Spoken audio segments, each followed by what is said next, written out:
Africa Content TV. National, gbogbo national ìdíje sókè bóyá microphone yẹn ló dúró ìdíje sókè. Gbogbo ọ̀rọ̀ yìí wà mí tó bẹ́ẹ̀ ẹ̀wà mí tó bẹ́ẹ̀ ìgbà àgbẹ̀ ẹgbẹ́ mi tó bẹ́ẹ̀. Ọ̀rọ̀ BRT yẹn ó yí dá nǹkan lẹ̀ sí wa nínú ara. So àjọ̀túnbọ̀rọ̀ ṣe kí ni àtúbọ̀rọ̀ lájú wálẹ̀ kí nǹkan yẹn kó ṣe kí ni.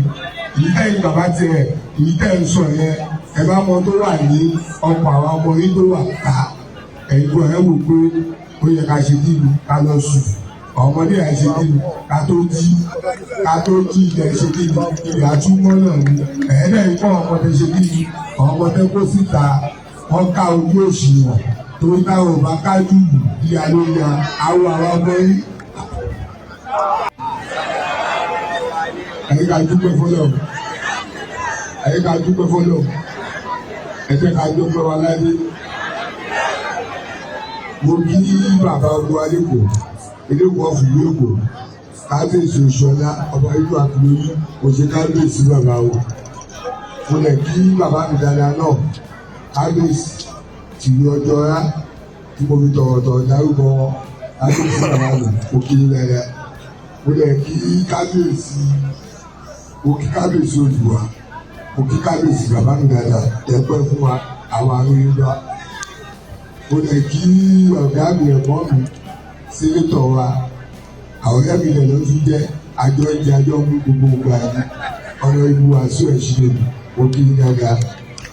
Mo lè kí ẹ̀gbọ́n mi náà ọ̀gá mi náà commissioner of police pẹ̀lú pé orin tó ń bọ̀ wájú láìpẹ́ yìí náà ọlọ́run àwọn ìjọ fò ọ̀dà.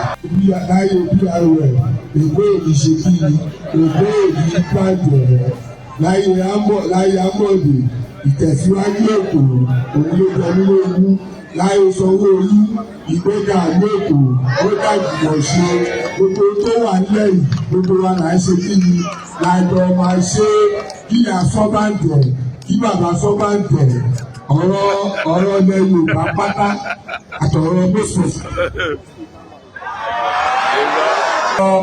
Ọ̀rọ̀ oko ilẹ̀ Yorùbá pátá mọ́sọ̀ọ̀sì sálẹ̀ ọ̀rọ̀ ní Lagos ìtawà àti Lagos àtàwà ó jẹ́ ẹ̀mí lógún ó jẹ́ mọ̀ pé bóyá jẹ́ ẹ̀mí lógún bẹ́ẹ̀ ló ṣe ṣe níbi ó ṣe jẹ́ ogun wa lógún Lagos àtàwà ibẹ̀ ló jẹ́ Lagos State ló ṣe kí ni ló jẹ́ Nàìjíríà tí Lagos àti bá ti tutù bíbí sì ti wà gbogbo Lagos State ti tutù.